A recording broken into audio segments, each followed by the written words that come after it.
This is lecture number 35 of the course ME 314 Fluid Mechanics 2, and the second lecture of this week. We are going to start a fresh topic, external flow. We already have finished with the boundary layer concept and boundary layer thicknesses and all that.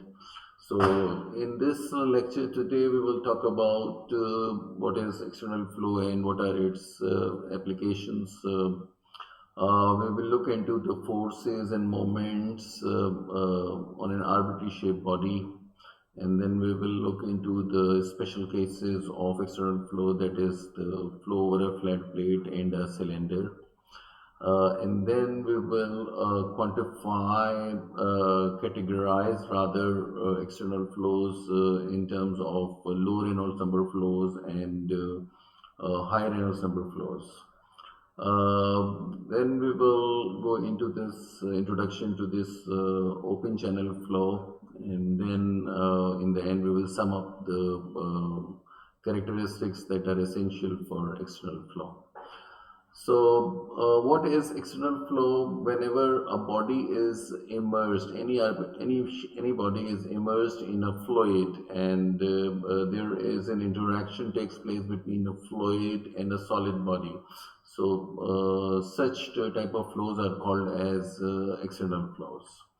So we know there are so many applications. For example, flow over a aeroplane, flow over a car, flow over a wind turbine, or even the blades, the flow over the blades of the turbine, and the flow over the buildings. All are the things over which you have a body immersed in a fluid, or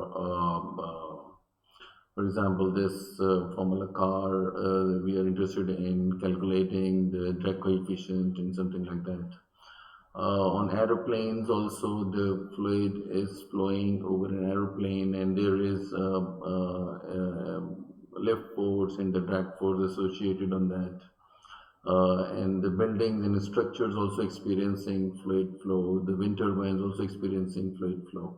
So aerofoil is one potential application to which the subject actually has grown because of the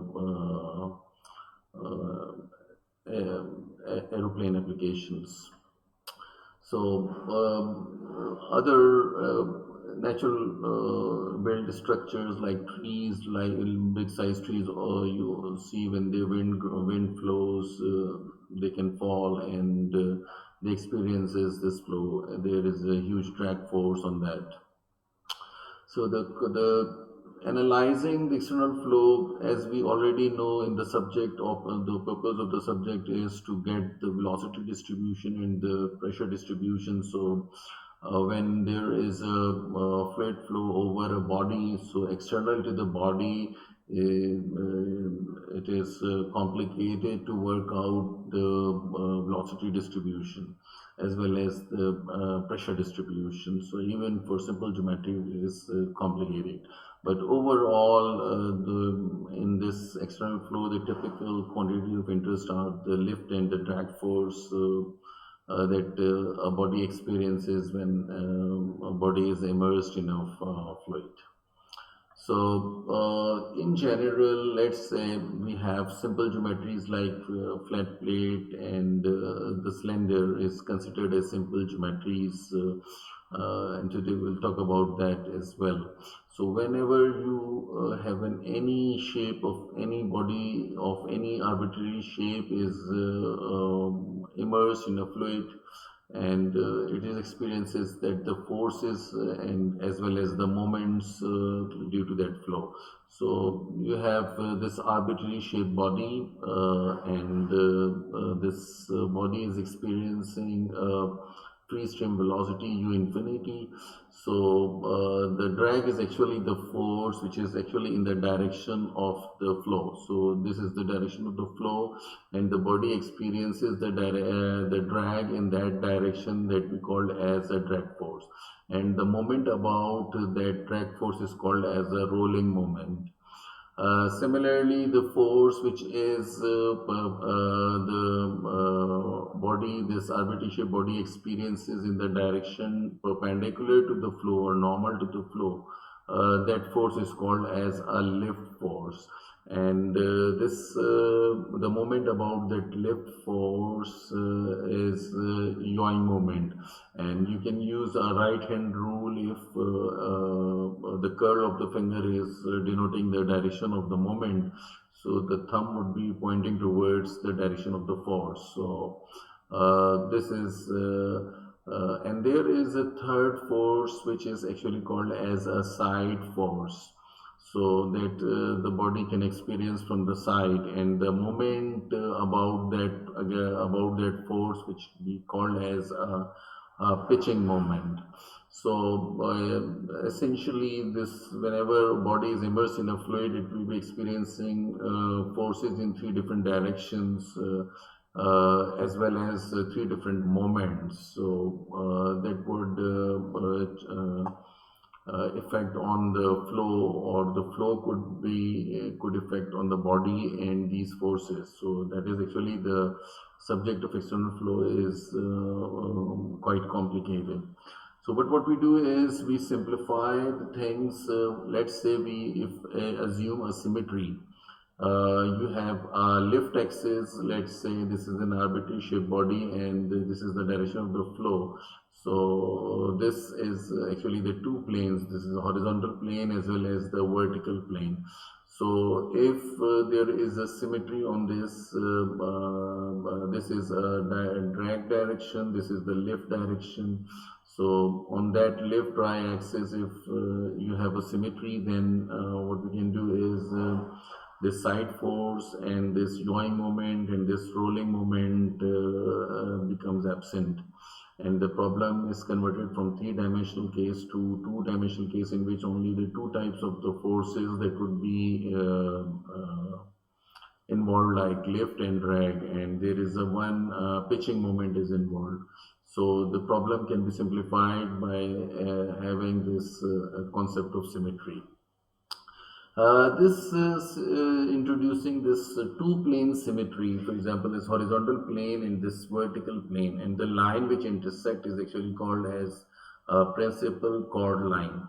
So if you have a body is having double symmetry, like this two-plane symmetry, and the direction of the free stream is parallel to the intersection of these two planes, what we call it chord line, then the body would be only experiencing a drag force, and there is no side force, and there is no pitching moment involved.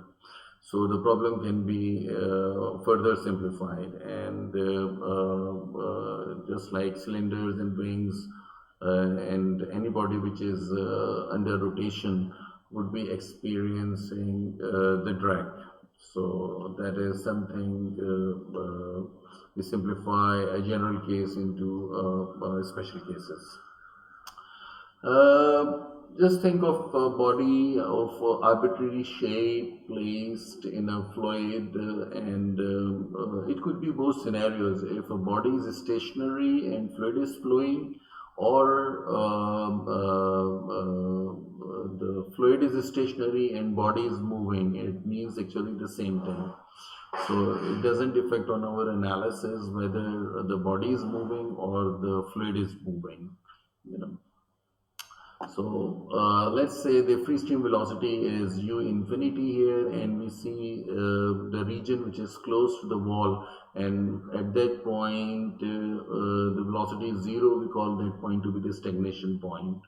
And then we see the streamlines get deflected over the body, and there is a laminar boundary layer formed, and then this turbulent boundary layer forms.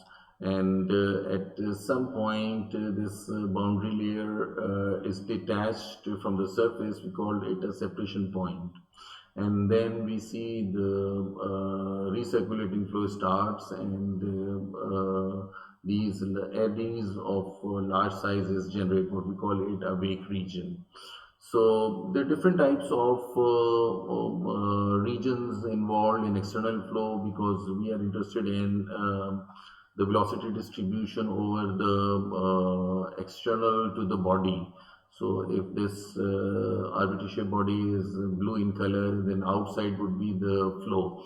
So the region which is far away from the body, which we call it an inviscid region, where the viscous effects are not dominant, we can treat that flow to be as potential flow. So we can use that potential flow theory and this Laplace's equations to work out the velocity field. But in the region which is close to the wall, what you call it a boundary layer region, we have laminar and turbulent boundary layers, and we know there is a separation point when the flow becomes in the reverse direction, because the flow is dominantly in this direction, but once the separation point occurs, the flow gets reversal, and the separated region is formed. So this velocity distribution looks like, if you have a favorable pressure gradient, like higher pressure here and lower pressure here, so the fluid flows due to that pressure gradient. So if there is a favorable pressure gradient, then you have that velocity distribution. But once you reach to that point, what you call it a separation point, then the flow is not in this direction, but flow is in the opposite direction. That is called as a reversal of the flow, or recirculating flow. And once we move in the over to the surface of the body in the further in that direction, then these recirculating flows becomes forms small eddies, and then gradually these small eddies join together to become big size eddies, and that is actually what is the so-called wake region is developed. As we know that since as you are going in the y direction in the boundary layer region, the velocity is increasing, and once you are going close to the wall, the velocity is decreasing. So there is the so-called velocity defect occurs in this wake region because of this reverse flows. So which is highly turbulent and highly unsteady flow that takes place in that region. So we cannot predict what is happening in that region. So in general, external flow over a body is little more complicated, but thanks to this boundary layer theory and the potential flow theory, we can deal with them depending upon the region of the interest. So if you're away from the body, then we can use the potential flow theory, and if we're close to the body, we can use this boundary layer concept, and we can predict the velocity distribution using those governing equations which are valid for the boundary layer. And we know the boundary layer thickness is much smaller than their characteristic lengths. Okay, so just take a simple example. I mean, the flat plate is one of the simple body we have, and if Reynolds number is low, then we see that inertial effects are less dominant, but so viscous effects are more dominant. So streamlines would be deflected because of that viscous effect and because of that boundary layer. So and we have seen it quite in detail in this boundary layer concept. So once the Reynolds number increases, so thickness of the boundary layer decreases. We know the Reynolds number is inversely proportional to the thickness of the boundary layer is inversely proportional to the square root of the Reynolds number. So if Reynolds number increases, then thickness decreases. And we can see that the viscous effect is very much close to the flat plate. And if we further increase the Reynolds number, what we observe is the boundary layer thickness is, close to the wall is very small compared with the length of the flat plate, which is L here is taken. So in general, we see that when your Reynolds number is smaller, then your viscous effects are felt far away from the plate in this around this body in the whole direction. Once your Reynolds number increases, we see the viscous effects are only significant, very much close to the wall that is close to the plate. So, and we know that this wake region is obviously due to that viscous effects that has been present. And we know the viscosity is close to the wall is or the viscous shear stress at the wall is actually mu times the velocity gradient. As we know that if the viscosity is not going to change as the temperature is not changing, then the mu would be some sort of a constant. But this wall shear stress is highly dictated by how the velocity changes takes place in that y direction. So whatever the wall friction is there, it is all due to the velocity gradients that are present in this y direction. And similar type of things happens with the cylinder. If there is a cylinder of diameter d is placed and there is a uniform flow, and if your Reynolds number is low, then it behaves like a potential flow and you have a symmetric velocity distribution and pressure distribution. But as the Reynolds number increases, then we see that there is a laminar boundary layer, and then the separation point occurs, and the flow becomes highly turbulent, and separation region is generated. And then if you further increase the Reynolds number, this boundary layer thickness also decreases. So the same thing as we have seen for flat plate has been observed for flow over a cylinder. As your Reynolds number is increasing, the thickness of the boundary layer shrinks down. And we see here further, since the flow over the upper half of the cylinder and the lower half of the cylinder is same, so we can see that symmetry can be considered. So we don't need to investigate the flow at the bottom of the cylinder, but whatever the flow is over the cylinder, the same would be at the bottom of the cylinder if there is no rotation of the cylinder is taking place. And we see that this separation point is because it could be due to different geometries. For example, if there is a sudden step, and then the streamlines would be detached at that point, and then these streamlines reattach at this point, and between that there is a separated flow region. So the whole main flow region is having that streamline, and this region would be separated from the main region. So that forms a so-called separated region. So this is depending upon different shape of the surfaces and the flow conditions. These separated the region which is separated region changes. So if you have higher speed, then might be you could have some bigger separated flow region. If you have a smaller speed, you could have some smaller size separated region. So that is a typical behavior that occurs in the cylinder. So most of the objects we can consider it as either a flat plate or a cylinder. So that's why these analysis for the simple geometry help us to analyze the complicated geometries. So one of the thing that we learned is the geometry has an impact on the characteristics of the external flow. Okay, so one way of categorizing external flow is we call it some low Reynolds number flows. So low Reynolds number means when your Reynolds number is less than 5. So this class of flow is actually called as creep flows or Stokes flows, and in most of the engineering analysis we do not encounter such low Reynolds number flows, but there are some special applications where You can think of a sphere as once it is dropped in a very highly viscous fluid like glycerine, then the sphere comes down very slowly, so the speeds are much lower.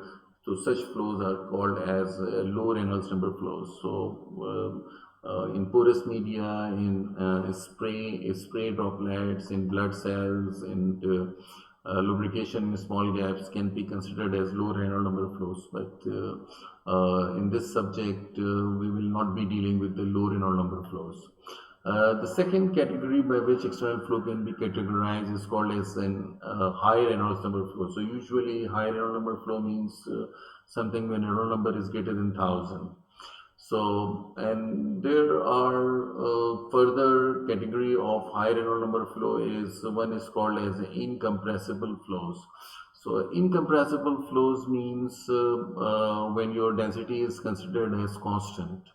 And in short, we know that they are high Reynolds number flow, but the speed of an object is still much less than the speed of that sound in that medium. For example, if object, for example, in air, the acoustic speed A is around 340 meters per second. So if your object speed is something order of 100 meters per second or less than 100 meter per second, then we can consider it to be flow as incompressible flows. So that's why the Mach number is less than zero point 0.3 is considered as incompressible flow. And the second category, obviously, and we know that this Mach number would be this acoustic speed is depending on the gamma is a ratio of the specific heat of air, and R is a universal gas constant, and T is the absolute temperature. So if you substitute that, you can easily work out gamma for air. If you take it 1.4 and 8.314 and temperature in Kelvin, you will be able to get this 340 meters per second. So if your object speed is less than that, then your Mach number would be less than 1. Then it is actually called as subsonic flows. So another way of categorizing is if it is a subsonic flows, but less than 1 means it could be 0.9, it could be 0.8. But incompressible flows actually considered when your Mach number is less than 0.3. And subsonic flows is only when your Mach number is less than 1. And then obviously the category of the flows in which your object speed or the relative speed to which the external flow takes place over a body, then if it is over 100 meter per second approximately, then you cannot just ignore the effect of compressibility. In that case, such flows are called as compressible flows. So, in this subject, we are also not dealing with those compressible flows. There is a separate subject called gas dynamics, which is dealing with those compressible flows. There is a third category of high Reynolds number flow is what you call it a free surface flows. The point is actually we do not categorize on the basis of the Reynolds number, but actually there is a special type of flow, what you call it a free surface flows, in which the surface of the liquid is exposed to air. And for example, just like you have an aerofoil or any blade, and the fluid is flowing, but the fluid is having this free surface flow, so that is open to air. So this is an example of free surface flows. Or maybe there is a liquid here, and if there is a bridge, and this is so-called bridge abutment, and this is the protection, and the liquid levels are like this. In that way, such flows are actually called as free surface flows, and we will have an introduction of that flow today. We call it a special class, we call it an open channel flows. But largely we will not be dealing in that course. So we are only dealing with this so-called incompressible flows. So you can understand the scope of that external flow is quite big. So we are only dealing with a small part of it.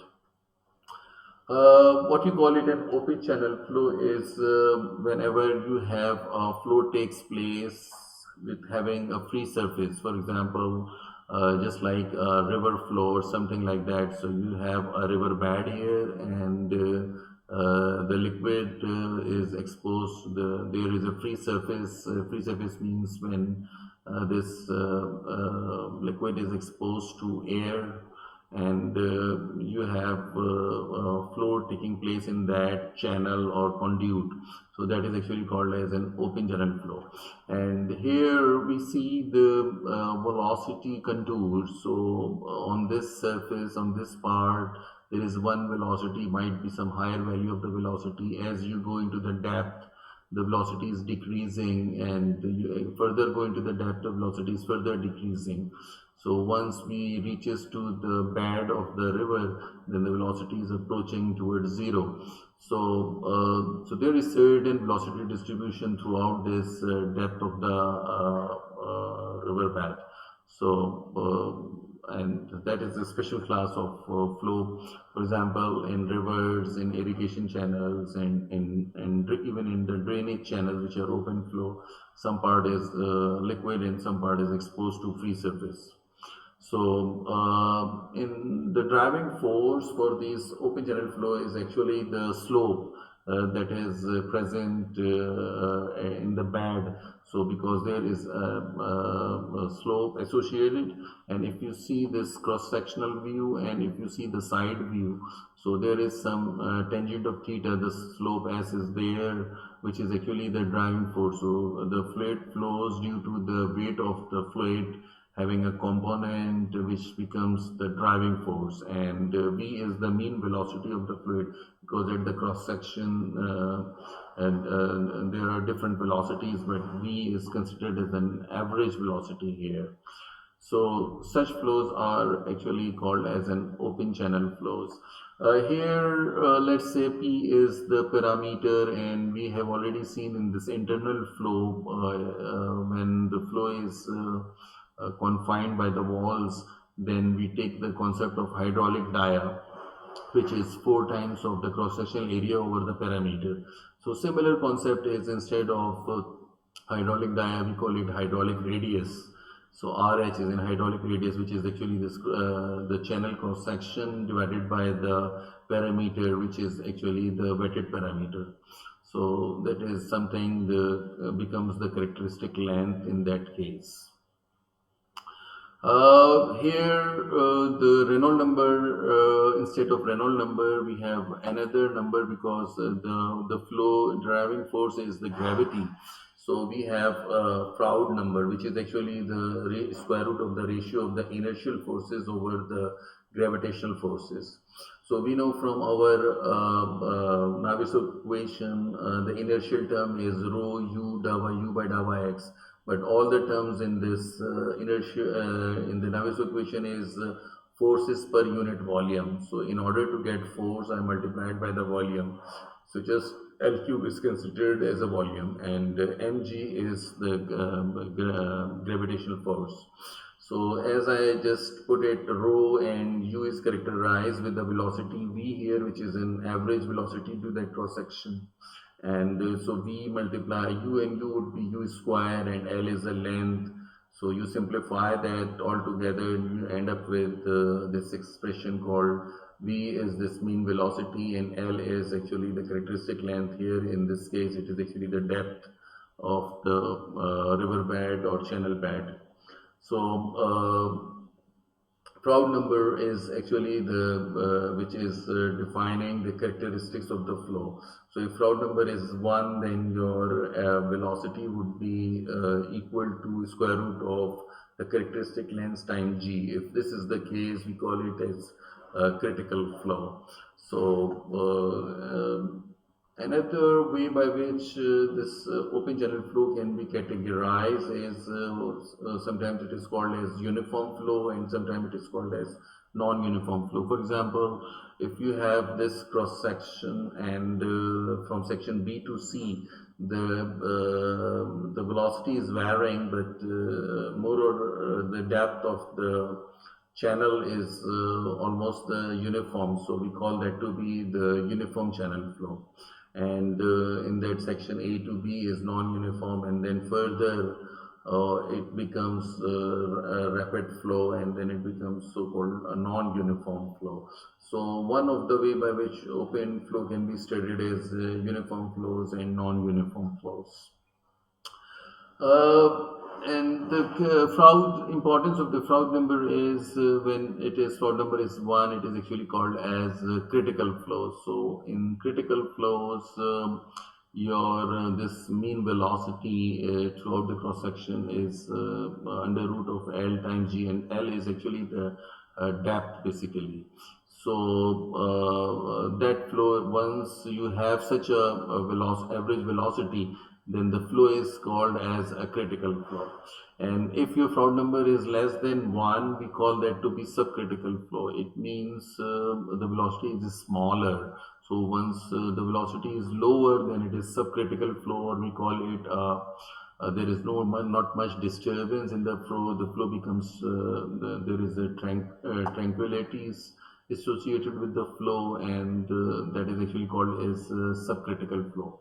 Let's say if there is a channel or gate actually, so if you allow the fluid to pass through that gate, and then before passing the gate is all subcritical, and then becomes critical and supercritical. So because the velocity increases abruptly and there is a rapid flow. So this open channel flow is useful especially for civil engineers and irrigation engineers.